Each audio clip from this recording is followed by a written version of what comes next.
ਅੱਜ ਯੂਐਸ ਦੀ supreme court ਨੇ 2 ਬੜੇ ਅਹਿਮ ਫੈਸਲੇ ਦਿੱਤੇ ਹੈਗੇ ਆ। ਸਭ ਤੋਂ ਜਿਹੜਾ ਪਹਿਲਾ ਫੈਸਲਾ ਜੇ ਉਹਦੀ ਗੱਲਬਾਤ ਕਰਦੇ ਜਾਈਏ, ਯੂਐਸ ਦੀ ਸੁਪਰੀਮ ਕੋਰਟ ਨੇ ਕਿਹਾ ਜਿਹੜਾ ਬਰਥਰਾਈਟ ਸਿਟੀਜ਼ਨਸ਼ਿਪ ਨੂੰ ਉਹ ਕਹਿੰਦੇ ਵੀ ਜਿਹੜਾ ਵੀ ਬੰਦਾ ਇੱਥੇ ਬੱਚਾ ਜੰਮੂਗਾ ਉਹ ਇੱਥੇ ਦਾ ਸਿਟੀਜ਼ਨ ਹੋਊਗਾ। ਸੋ ਟਰੰਪ ਹੁਣੀ ਇਹ ਉਹਨਾਂ ਨੇ ਇੱਕ ਤਰ੍ਹਾਂ ਨਾਲ ਜਾਰੀ ਕੀਤਾ ਸੀ। ਉਹਨਾਂ ਨੇ ਕੇਸ ਇਹ ਕੀਤਾ ਸੀ ਬਾਅਦ ਦੇ ਵਿੱਚ ਇਹ ਸੁਪਰੀਮ ਕੋਰਟ 'ਚ ਗਿਆ ਸੀ ਵੀ ਜਿਹੜੇ ਬੱਚਿਆਂ ਦੇ ਜਿਹੜਾ ਕੋਈ ਬੱਚਾ ਇੱਥੇ ਜੰਮਦਾ ਆ ਤੇ ਉਹਦੇ ਪੇਰੈਂਟਸ ਸਿਟੀਜ਼ਨ ਨਹੀਂ ਹੈਗੇ ਤੇ ਉਹ ਸਿਟੀਜ਼ਨ ਨਹੀਂ ਬਣ ਸਕਦਾ। ਸੋ ਬਹੁਤ ਵੱਡਾ ਇਸ਼ੂ ਸੀ। ਇਹਦਾ ਮੇਨ ਜਿਹੜਾ ਵੈਕਸੀਨ ਦੇ ਉੱਤੇ ਐਂਕਰ ਬੇਬੀ ਨੂੰ ਲੈ ਕੇ ਬਣਾਇਆ ਗਿਆ ਸੀ, ਮਿਸਯੂਜ਼ ਵੀ ਹੋਇਆ ਬਹੁਤ ਵਾਰ। ਖਾਸ ਕਰਕੇ ਲਾਸ ਐਂਜਲਸ ਏਰੀਏ 'ਚ ਬਹੁਤ ਸਾਰੇ ਜਿਹੜੇ ਲੋਕਾਂ ਨੇ ਹਸਪਤਾਲ ਘਰਾਂ 'ਚ ਸੈਟਅਪ ਕੀਤੇ ਸੀ ਵੀ ਚਾਈਨਾ ਤੋਂ ਆਉਂਦੇ ਆ, ਬੱਚਾ ਜੰਮਦੇ ਆ, ਮੁੜ ਕੇ ਉੱਥੇ ਲੈ ਜਾਂਦੇ ਆ ਤੇ ਉਹਨਾਂ ਦੀ ਐਜੂਕੇਸ਼ਨ ਉਸ ਹਿਸਾਬ ਨਾਲ ਹੁੰਦੀ ਆ। ਫਿਰ ਜਦੋਂ ਉਹ 18 ਸਾਲ ਤੋਂ ਬਾਅਦ ਆਉਂਦੇ ਆ ਤੇ ਉਹ ਅਮਰੀਕਨ ਸਿਸਟਮ ਤੇ ਇਫੈਕਟ ਕਰ ਸਕਦੇ ਆ। ਸੋ ਇਹ ਇੱਕ ਬਹੁਤ ਵੱਡਾ ਡਿਸੀਜਨ ਸੀ ਕਿਉਂਕਿ 2.5 ਲੱਖ ਦੇ ਕਰੀਬ ਬੱਚੇ ਹਰ ਸਾਲ ਅਮਰੀਕਾ 'ਚ ਉਹਨਾਂ ਪੇਰੈਂਟਸ ਨੂੰ ਜੰਮਦੇ ਆ ਜਿਨ੍ਹਾਂ ਦੇ ਪੇਰੈਂਟਸ ਸਿਟੀਜ਼ਨ ਨਹੀਂ ਹੈਗੇ। ਆਪਣੀ ਕਮਿਊਨਿਟੀ ਤੇ ਵੀ ਇਹਦਾ ਕਾਫੀ ਵੱਡਾ ਅਸਰ ਪੈਣਾ ਸੀ। ਜੀ ਜੀ ਸੋ ਇਹ ਇੱਕ ਵੱਡਾ ਜਿਹੜਾ ਡਿਸੀਜਨ ਆ ਉਹ ਅੱਜ ਆਇਆ ਆ। ਹਰ ਇੱਕ ਦੀ ਨਜ਼ਰ ਸੀਗੀ ਇਸ ਫੈਸਲੇ ਦੇ ਉੱਤੇ ਬਰਥਰਾਈਟ ਸਿਟੀਜ਼ਨਸ਼ਿਪ ਨੂੰ ਲੈ ਕੇ। ਅਮਰੀਕਾ ਦੀ ਜਿਹੜੀ 34ਵੀਂ ਅਮੈਂਡਮੈਂਟ ਆ ਉਹਦੇ ਤਹਿਤ ਜਿਹੜਾ ਵੀ ਕੋਈ ਅਮਰੀਕਾ ਦੇ ਵਿੱਚ ਜਨਮ ਲੈਂਦਾ ਆ ਉਹ ਅਮਰੀਕਨ ਸਿਟੀਜ਼ਨ ਬੋਰਨ ਹੁੰਦਾ ਆ, ਇਰਰਿਸਪੈਕਟਿਵ ਉਹਦੇ ਮਾਪੇ ਸਿਟੀਜ਼ਨ ਨੇ, ਟਰੈਵਲ ਕਰ ਰਹੇ ਆ, ਨਹੀਂ ਸਿਟੀਜ਼ਨ ਆ, ਇਮੀਗ੍ਰੈਂਟ ਵੀਜ਼ੇ ਤੇ ਆ, ਇਲੀਗਲੀ ਇੱਥੇ, ਡਜ਼ ਨਾਟ ਮੈਟਰ। ਉਹ ਮੈਟਰ ਨਹੀਂ ਕਰਦਾ। ਜਿਹੜਾ ਕੋਈ ਅਮਰੀਕਾ ਦੀ ਧਰਤੀ 'ਚ ਇੱਥੋਂ ਤੱਕ ਕਿ ਅਮਰੀਕਨ ਏਅਰ ਸਪੇਸ ਦੇ ਵਿੱਚ ਵੀ ਕੋਈ ਜਨਮ ਲੈਂਦਾ ਆ ਤਾਂ ਉਸ ਨੂੰ ਅਮਰੀਕਨ ਸਿਟੀਜ਼ਨਸ਼ਿਪ ਬਾਏ ਬਰਥ ਮਿਲਦੀ ਆ। ਦੁਨੀਆ ਦੇ ਵਿੱਚ ਮਹਿਜ 35 ਕੁ ਅਜਿਹੇ ਮੁਲਕ ਨੇ ਜਿੱਥੇ ਬਰਥ ਰਾਈਟ ਸਿਟੀਜ਼ਨਸ਼ਿਪ ਦਾ ਅਧਿਕਾਰ ਆ, ਜਿਨ੍ਹਾਂ ਦੇ ਵਿੱਚੋਂ ਅਮਰੀਕਾ ਇੱਕ ਅਜਿਹਾ ਮੁਲਕ ਹੈਗਾ ਆ। ਸੋ ਜਿੱਦਾਂ ਹਰਜੋਤ ਸਿੰਘ ਜੀ ਨੇ ਦੱਸਿਆ ਵੀ ਬਰਥ ਟੂਰਿਜ਼ਮ ਵੀ ਇੱਕ ਨਾਂ ਦੀ ਚੀਜ਼ ਜਿਹੜੀ ਇੱਥੇ ਚੱਲਦੀ ਰਹੀ ਆ, ਅਜੇ ਵੀ ਜਿਹੜੀ ਆ ਉਹ ਹੁੰਦੀ ਹੋਊਗੀ। ਪਰ ਟਰੰਪ ਹੁਣਾਂ ਨੇ ਐਗਜ਼ੈਕਟਿਵ ਆਰਡਰ ਜਾਰੀ ਕੀਤਾ ਸੀਗਾ ਉਸ ਟਾਈਮ ਦੇ ਉੱਤੇ, ਪਿਛਲੇ ਸਾਲ ਫਰਵਰੀ ਦੀ, ਮੈਨੂੰ ਐਗਜ਼ੈਕਟ ਡੇਟ ਭੁੱਲ ਗਿਆ, ਸ਼ਾਇਦ 28-29 ਇੱਦਾਂ ਦੀ ਤਰੀਕ ਸੀਗੀ, ਸ਼ਾਇਦ 28 ਸੀਗੀ, ਵੀ ਉਤੋਂ ਬਾਅਦ ਦੇ ਵਿੱਚ ਜਿਹੜਾ ਵੀ ਕੋਈ ਬੱਚਾ ਜਨਮੇਗਾ ਉਹ ਅਮਰੀਕਨ ਸਿਟੀਜ਼ਨ ਨਹੀਂ ਹੋਊਗਾ, ਬਸ਼ਰਤੇ ਵੀ ਉਹਨਾਂ ਦੇ ਜਿਹੜੇ ਮਾਪੇ ਜਿਹੜੇ ਉਹ ਸਿਟੀਜ਼ਨ ਹੈਗੇ ਆ ਤਾਂ ਫਿਰ ਉਹ ਸਿਟੀਜ਼ਨ ਆ, ਨਹੀਂ ਤਾਂ ਨਹੀਂ। ਸੋ ਬਹੁਤ ਪੁਰਾਣਾ ਕੇਸ ਸੀਗਾ ਹਰਜੋਤ ਸਿੰਘ ਜੀ। 1898 ਦਾ ਇੱਕ ਕੇਸ ਸੀਗਾ, ਵੌਂਗ ਕਿਮ ਆਰਕ ਨਾਂ ਦੇ ਜਿਹੜੇ ਉਹ ਬੰਦੇ ਦਾ। ਉਸ ਟਾਈਮ ਦੇ ਉੱਤੇ ਇਹ ਐਸਟੈਬਲਿਸ਼ ਕੀਤਾ ਗਿਆ ਸੀ। ਇਹ 14ਵੀਂ ਅਮੈਂਡਮੈਂਟ ਨੂੰ ਹੀ ਉਦੋਂ ਸੈਟਲ ਹੋਇਆ ਸੀ 1898 ਦੇ ਵਿੱਚ, 1898 ਦੇ ਵਿੱਚ। ਵੌਂਗ ਕਿਮ ਆਰਕ ਜਿਹੜਾ ਕਿ ਜਿਹਨੇ ਜਨਮ ਲਿਆ ਸੀ ਚਾਈਨੀਜ਼ ਇਮੀਗ੍ਰੈਂਟਸ ਨੂੰ ਸੈਨ ਫਰਾਂਸਿਸਕੋ ਦੇ ਵਿੱਚ, ਵੀ ਉਹ ਸਿਟੀਜ਼ਨ ਆ। ਫਿਰ ਉਸ ਤੋਂ ਬਾਅਦ ਦੇ ਵਿੱਚ 1898 ਦੇ ਉਸ ਫੈਸਲੇ ਤੋਂ ਬਾਅਦ 'ਚ ਉਹਨਾਂ ਨੇ ਇਹ ਕਿਹਾ ਸੀਗਾ ਵੀ ਜਿਹੜਾ ਵੀ ਕੋਈ ਜਨਮ ਲੈਂਦਾ ਹੈ ਅਮਰੀਕਾ ਦੇ ਵਿੱਚ ਤਾਂ ਫਿਰ ਉਸ ਨੂੰ ਇੱਥੇ ਜਿਹੜਾ ਉਹ ਸਿਟੀਜ਼ਨ ਹੀ ਮੰਨਿਆ ਜਾਊਗਾ। 5-4 ਦੇ ਨਾਲ ਹਰਜੋਤ ਸਿੰਘ ਜੀ ਇਹ ਜਿਹੜਾ ਫੈਸਲਾ ਆ ਉਹ ਆਇਆ, 5 ਜਾਣੇ ਹੱਕ 'ਚ ਤੇ 4 ਜਾਣੇ ਜਿਹੜੇ ਇਸ ਦੇ ਵਿੱਚ ਉਲਟ ਆਏ ਆ। ਚੀਫ ਜਸਟਿਸ ਜੌਨ ਰੋਬਰਟਸ ਉਹਨਾਂ ਨੇ ਜਿਹੜੇ ਮੈਜੋਰਟੀ ਓਪੀਨੀਅਨ ਲਿਖਿਆ। 3 ਜਿਹੜੇ ਲਿਬਰਲ ਜੱਜ ਸੋਨੀਆ ਸੋਟੋਮੇਯਰ, ਜਸਟਿਸ ਜਿਹੜੇ ਕੀਗਨ, ਇਸ ਦੇ ਨਾਲ ਜਿਹੜੇ ਕੰਜ਼ਰਵੇਟਿਵ ਜਸਟਿਸ ਐਮੀ ਕੌਨੀ ਬੈਰਟ, ਉਹਨਾਂ ਨੇ ਵੀ ਇਸ ਨੂੰ ਬਰਕਰਾਰ ਰੱਖਣ ਦੇ ਲਈ ਗੱਲ ਜਿਹੜੀ ਉਹ ਕੀਤੀ ਆ। ਕੰਜ਼ਰਵੇਟਿਵ ਜਿਹੜੇ ਜਸਟਿਸ ਬ੍ਰੈਟ ਕੈਵਨਾ, ਉਹਨਾਂ ਨੇ ਡਿਸੈਂਟ ਕੀਤਾ। ਜਿਹੜੇ 4 ਜਾਣਿਆਂ ਨੇ ਇਸ ਦੇ ਉਲਟ ਸੀਗਾ ਰੂਲਿੰਗ ਦੇ ਵਿੱਚ। ਤੇ ਇਹਦੇ ਵਿੱਚ ਦੇਖੋ 2 ਤਰੀਕੇ ਦੇ ਨਾਲ ਇਹ ਚੀਜ਼ਾਂ ਜਿਹੜੀਆਂ ਹੋਈਆਂ। ਸੋ ਇਹਦੇ ਇੰਟਰਨਲੀ ਵੀ 2 ਚੀਜ਼ਾਂ ਹੋਈਆਂ। ਉਹਨਾਂ ਨੇ ਇਹ ਰੂਲਿੰਗ ਇਹ ਦਿੱਤੀ ਗਈ ਰੂਲਿੰਗ ਵੀ ਜਿਹੜਾ ਐਗਜ਼ੈਕਟਿਵ ਆਰਡਰ ਆ ਉਸਨੇ 14ਵੀਂ ਅਮੈਂਡਮੈਂਟ ਜਿਹੜੀ ਆ ਉਹ ਵਾਇਲੇਟ ਕੀਤੀ ਆ, ਤੇ ਨਾਲ ਉਹਨਾਂ ਨੇ ਮੈਜੋਰਟੀ ਦੇ ਨਾਲ ਇੱਕ ਪਾਸੇ ਜਿਹੜੀ ਉਸ ਚੀਜ਼ ਦੇ ਵਿੱਚ ਆਪਣਾ ਓਪੀਨੀਅਨ ਹੱਕ ਦੇ ਵਿੱਚ ਦਿੱਤਾ ਵੀ ਜਿਹੜਾ ਆਰਡਰ ਆ ਇਹਨੇ ਫੈਡਰਲ ਲਾ ਨੂੰ ਵੀ ਵਾਇਲੇਟ ਜਿਹੜਾ ਉਹ ਕੀਤਾ ਆ। ਸੋ 2 ਚੀਜ਼ਾਂ, ਸੰਵਿਧਾਨ ਦੀ ਉਲੰਘਣਾ ਤੇ ਜਿਹੜੇ ਕਾਨੂੰਨ ਦੀ ਜਿਹੜੀ ਫੈਡਰਲ ਕਾਨੂੰਨ ਦੀ ਉਲੰਘਣਾ ਉਸ ਦੇ ਵਿੱਚ ਆ।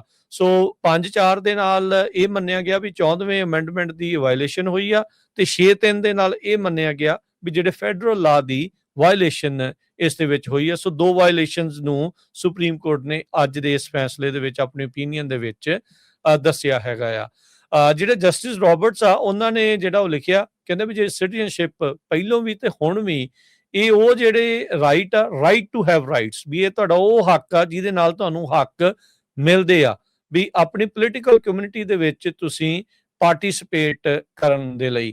ਕਹਿੰਦੇ ਵੀ ਜਿਹੜੇ 14th ਅਮੈਂਡਮੈਂਟ ਦੇ ਫਰੇਮਰ ਸੀਗੇ ਉਹਨਾਂ ਨੇ ਇਹ ਜਿਹੜਾ ਪ੍ਰੋਮਿਸ ਆ, ਇਹ ਜਿਹੜਾ ਵਾਅਦਾ ਆ, ਉਹ ਹਰ ਇੱਕ ਉਸ ਇਨਸਾਨ ਦੇ ਨਾਲ ਕੀਤਾ ਸੀ, every free born person in this land, ਵੀ ਜਿਹੜਾ ਵੀ ਇਸ ਧਰਤੀ ਦੇ ਉੱਤੇ ਜਿਹੜਾ ਜਨਮ ਲੈਂਦਾ ਆ, ਜਿਹਨੂੰ ਆਪਾਂ ਅਮਰੀਕਾ ਕਹਿੰਦੇ ਆ, ਜਿਹਦੀ ਆਪਾਂ 250 ਸਾਲਾ ਜਿਹੜੀ ਆ ਆਜ਼ਾਦੀ ਦਾ ਦਿਹਾੜਾ ਇਸ ਵੀਕਐਂਡ ਦੇ ਉੱਤੇ ਸਾਰਿਆਂ ਨੇ ਜਿਹੜਾ ਉਹ ਮਨਾਉਣਾ ਆ। ਤੇ ਉਹਨਾਂ ਨੇ ਕਿਹਾ ਵੀ ਵੀ ਕੀਪ ਦੈਟ ਪ੍ਰੋਮਿਸ ਟੁਡੇ, ਵੀ ਅੱਜ ਅਸੀਂ ਉਹ ਜਿਹੜਾ ਵਚਨ ਆ, ਉਹ ਆਪਣਾ ਵਾਅਦਾ ਆ, ਉਸ ਨੂੰ ਰੱਖ ਰਹੇ ਹੈਗੇ ਆ। ਜਿਹੜਾ ਇਹਦੇ ਵਿੱਚ ਜਿਹੜੀ ਆਪੋਜੀਸ਼ਨ ਦੇ ਵਿੱਚ ਆਏ ਸੀਗੇ ਜਸਟਿਸ ਕਲੈਰੈਂਸ ਥਾਮਸ, ਜੋ ਕਿ ਕੱਲ ਮਾਈਕ ਜੌਨਸਨ ਦੇ ਨਾਲ ਉਧਰ ਘੁੰਮਦੇ ਹੋਏ ਨਜ਼ਰ ਆਏ ਸੀ। ਸਵਾਲ ਉਹਨਾਂ ਨੂੰ ਕਈ ਪੁੱਛੇ ਗਏ ਵੀ ਤੁਸੀਂ ਇੱਧਰ ਕੀ ਕਰਦੇ ਹੋ, ਤੁਸੀਂ ਵੀ ਸੁਪਰੀਮ ਕੋਰਟ ਦਾ ਜਸਟਿਸ ਹਾਊਸ ਦੇ ਮੈਂਬਰਾਂ ਵਾਲੇ ਪਾਸੇ, ਖਾਸ ਕਰਕੇ ਜਿੱਥੇ GOP ਦੇ ਮੈਂਬਰਸ ਬੈਠਦੇ ਆ, ਵੀ ਉਧਰਲੇ ਪਾਸੇ ਕੀ ਕਰਨ ਆਏ ਆ। ਤੇ ਉਹ ਕਹਿੰਦੇ ਵੀ ਮੈਂ ਸੈਰ ਕਰਨ ਆਇਆ ਸੀਗਾ। ਸੋ ਇਹ ਬਾਅਦ ਦੇ ਵਿੱਚ ਇਹ ਗੱਲਾਂ ਆਈਆਂ ਵੀ ਉਹ ਮਾਈਕ ਜੌਨਸਨ ਦੇ ਨਾਲ ਉਹਨਾਂ ਦੀ ਮੁਲਾਕਾਤ ਹੋਈ ਸੀ। ਉਹਨਾਂ ਨੇ ਜਿਹੜਾ ਇਸ ਦੇ ਉਲਟ ਆਪਣਾ ਜਿਹੜਾ ਓਪੀਨੀਅਨ ਵੀ ਜਿਹੜਾ ਉਹ ਲਿਖਿਆ ਹੈਗਾ ਆ। ਸੋ ਉਹਨਾਂ ਨੇ ਕਿਹਾ ਵੀ ਜਿਹੜਾ 14th ਅਮੈਂਡਮੈਂਟ ਆ, ਅੱਜ ਕਹਿੰਦੇ ਵੀ ਇਸ ਕੋਰਟ ਨੇ ਜਿਹੜੀ ਸੈਡ ਹਿਸਟਰੀ, ਇੱਕ ਦੁਖਦ ਇਤਿਹਾਸ ਦੇ ਵਿੱਚ ਨਵੀਂ ਜਿਹੜੀ ਇੱਕ ਲਾਈਨ ਆ ਉਹ ਐਡ ਕਰ ਦਿੱਤੀ ਆ। ਕਹਿੰਦੇ ਵੀ ਇਹ ਉਸ ਟਾਈਮ ਦੇ ਉੱਤੇ ਅਮੈਂਡਮੈਂਟ ਬਣਾਇਆ ਗਿਆ ਸੀ ਜਦੋਂ ਇਨਸਲੇਵ ਕੀਤੇ ਹੋਏ, ਗੁਲਾਮ ਬਣਾਏ ਗਏ ਕਾਲੇ ਮੂਲ ਦੇ ਲੋਕਾਂ ਨੂੰ ਜਦੋਂ ਫ੍ਰੀ ਕੀਤਾ ਗਿਆ ਸੀ, ਤਾਂ ਜੋ ਉਹਨਾਂ ਨੂੰ ਬਰਾਬਰ ਦੇ ਹੱਕ ਮਿਲ ਸਕਣ। ਪਰ ਇਨਸਟੈਡ ਕਹਿੰਦੇ ਵੀ ਇਸ 14th ਅਮੈਂਡਮੈਂਟ ਨੂੰ ਪੋਲੀਟੀਕਲ ਪ੍ਰੋਜੈਕਟ ਦੇ ਲਈ ਰੀਕਨਸਟਰਕਸ਼ਨ ਕਾਂਗਰਸ ਜਿਹੜੀ ਆ ਉਸ ਨੂੰ ਸਪੋਰਟ ਜਿਹੜੀ ਉਹ ਨਹੀਂ ਕਰਦੀ, ਪਰ ਪੋਲੀਟੀਕਲ ਪ੍ਰੋਜੈਕਟਸ ਦੇ ਲਈ ਜਿਹੜਾ ਇਸ ਨੂੰ ਵਰਤਿਆ ਗਿਆ ਹੈਗਾ ਆ। ਸੋ ਟਰੰਪ ਹੁਣਾਂ ਦੀ ਜਿਹੜੀ ਸਿਗਨੇਚਰ ਇਹ ਪਾਲਿਸੀ ਸੀਗੀ, ਉਸ ਨੂੰ ਸੁਪਰੀਮ ਕੋਰਟ ਨੇ ਇੱਕ ਵਾਰੀ ਫੇਰ ਢੱਕਿਆ ਆ। ਜਿਹੜੇ ਰਾਸ਼ਟਰਪਤੀ ਟਰੰਪ ਆ, ਆਪਣੇ ਜਿਹੜੇ 2 ਨੋਮੀਨੀ ਆ, ਕਿਉਂਕਿ ਕਾਫੀ ਹਾਈ ਪ੍ਰੋਫਾਈਲ ਕੇਸਾਂ ਦੇ ਆਬਵੀਅਸਲੀ ਸੁਪਰੀਮ ਕੋਰਟ 'ਚ ਸਾਰੇ ਕੇਸ ਹਾਈ ਪ੍ਰੋਫਾਈਲ ਆਉਂਦੇ ਆ, ਪਰ ਬਰਥਰਾਈਟ ਸਿਟੀਜ਼ਨਸ਼ਿਪ ਦਾ one of the biggest one ਸੀ, ਕਿਉਂਕਿ ਜਿਹੜੀ 14ਵੀਂ ਅਮੈਂਡਮੈਂਟ ਆ ਉਸ ਦੇ ਉੱਤੇ ਸਿੱਧਾ ਇਹ ਅਟੈਕ ਦੇ ਤੌਰ ਦੇ ਉੱਤੇ ਇਹ ਜਿਹੜਾ ਉਹ ਦੇਖਿਆ ਜਾ ਰਿਹਾ ਸੀਗਾ। ਉਹਨਾਂ ਨੇ ਟਰੂਥ ਸੋਸ਼ਲ ਦੇ ਉੱਤੇ ਲਿਖਿਆ ਸੀ, ਜਿਹੜੇ 2 ਜਸਟਿਸ ਆ ਨੀਲ ਗੌਰਸਚ ਤੇ ਐਮੀ ਕੌਨੀ ਬੈਰਟ ਦੇ ਜਿਹੜੇ ਉਹ ਬਾਰੇ, maybe Neil and Amy just had a really bad day, but our country can only handle so many decisions of that magnitude before it breaks down and cracks. A negative ruling on birthright citizenship on top of recent Supreme Court tariff catastrophe is not economically sustainable for United States of America. ਇਹ ਇਹਨਾਂ ਨੇ ਪਹਿਲਾਂ ਜਿਹੜਾ ਉਹ tweet ਕੀਤਾ ਸੀਗਾ, ਪਰ birthright citizenship ਦੇ ਫੈਸਲੇ ਤੋਂ ਬਾਅਦ ਉਹਨਾਂ ਨੇ ਇਮੀਡੀਏਟਲੀ ਅਜੇ ਤੱਕ ਕੋਈ ਪੋਸਟ ਨਹੀਂ ਸੀ ਪਾਈ। ਸਰਕਾਰ ਵੱਲੋਂ ਜਿਹੜੇ ਸੋਲਿਸਿਟਰ ਜਨਰਲ ਸੀਗੇ ਡੀ ਜੌਨ ਸੋਅਰ, ਉਹਨਾਂ ਨੇ ਜਸਟਿਸਿਸ ਨੂੰ ਆਰਗੂਮੈਂਟ ਜਿਹੜਾ ਉਹ ਕੀਤਾ ਸੀਗਾ, ਜਿਹੜਾ ਆਪਾਂ ਸ਼ਬਦ ਪਹਿਲਾਂ ਵੀ ਵਰਤਿਆ, ਬਰਥ ਟੂਰਿਜ਼ਮ ਦਾ, ਵੀ ਕਹਿੰਦੇ ਵੀ ਇਹ ਮੈਗਨੇਟ ਬਣ ਚੁੱਕਾ, ਚੁੰਬਕ ਦੇ ਤੌਰ ਦੇ ਉੱਤੇ ਕੰਮ ਕਰ ਰਿਹਾ ਹੈ ਇਲੀਗਲ ਮਾਈਗ੍ਰੇਸ਼ਨ ਦੇ ਲਈ ਤੇ ਬਰਥ ਟੂਰਿਜ਼ਮ ਦੇ ਲਈ। ਵੀ ਕੋਈ ਵੀ ਜਾਣਾ US ਦੇ ਵਿੱਚ ਟਰੈਵਲ ਕਰਦਾ ਆ ਤੇ ਇੱਥੇ ਜਿਹੜੇ ਨਿਆਣੇ ਆ ਉਹ ਬੋਰਨ ਹੁੰਦੇ ਆ ਤੇ ਉਹ US ਸਿਟੀਜ਼ਨ ਬਣ ਜਾਂਦੇ ਆ। ਉਸ ਟਾਈਮ ਦੇ ਉੱਤੇ ਤਰਕ ਦਿੱਤੇ ਗਏ ਸੀਗੇ ਵੀ ਹੁਣ ਤਾਂ ਪੂਰੀ 8 ਬਿਲੀਅਨ ਲੋਕ they are just 1 plane ride away from having child who is a US citizen। ਇਹ ਜਿਹੜੇ ਸੋਲਿਸਿਟਰ ਜਨਰਲ ਨੇ ਇਸ ਦੇ ਵਿੱਚ ਆਖਿਆ ਸੀਗਾ।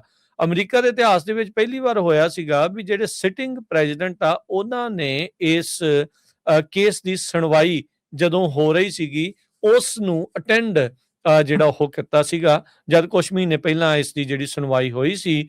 ਵੀ ਜਦੋਂ ਟਰੰਪ ਹੁਣੀ ਬਾਅਦ ਚ ਚੁੱਪ ਚੁਪੀਤੇ ਉੱਥੋਂ ਸੁਣ ਕੇ ਜਿਹੜੀ ਸੁਣਵਾਈ ਦਾ ਕੁਝ ਹਿੱਸਾ ਵਾਪਸ ਜਿਹੜਾ ਉਹ ਆ ਗਏ ਸੀਗੇ। ਸੋ ਅਮਰੀਕਨ ਸਿਵਲ ਲਿਬਰਟੀ ਯੂਨੀਅਨ ਸੈਸਿਲੀਆ ਵੈਂਗ, ਉਹ ਅਟਰਨੀ ਸੀਗੇ ਜਿਨ੍ਹਾਂ ਨੇ ਇਸ ਟਰੰਪ ਦੇ ਐਗਜ਼ੈਕਟਿਵ ਆਰਡਰ ਨੂੰ ਬਲੌਕ ਕਰਨ ਦੇ ਲਈ ਸੂ ਜਿਹੜਾ ਉਹ ਕੀਤਾ ਸੀਗਾ।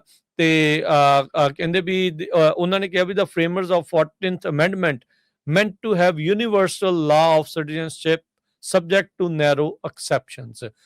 ਸੋ ਉਹਨਾਂ ਨੇ ਜਿਹੜੇ ਜਸਟਿਸਿਸ ਨੂੰ 14ਵੇਂ ਅਮੈਂਡਮੈਂਟ ਦੇ ਬਾਰੇ 1898 ਦੇ ਉਸ ਕੇਸ ਦੀ ਜਿਹੜੀ ਗੱਲ ਆ ਉਹ ਵੀ ਜਿਹੜੀ ਉਹ ਦੱਸੀ, ਸਟੇਟਸ ਵਰਸਸ ਵੌਂਗ ਕਿਮ ਆਰਕ ਦੇ ਜਿਹੜੀ ਉਹ ਕੇਸ ਦੇ ਬਾਰੇ। ਸੋ ਇਵੈਂਚੁਅਲੀ ਅੱਜ ਜਿਹੜਾ ਹਰਜੋਤ ਸਿੰਘ ਜੀ ਸੁਪਰੀਮ ਕੋਰਟ ਨੇ ਜਿਹੜੀ ਬਰਥ ਰਾਈਟ ਸਿਟੀਜ਼ਨਸ਼ਿਪ ਆ ਉਸ ਨੂੰ ਬਰਕਰਾਰ ਰੱਖ ਦਿੱਤਾ।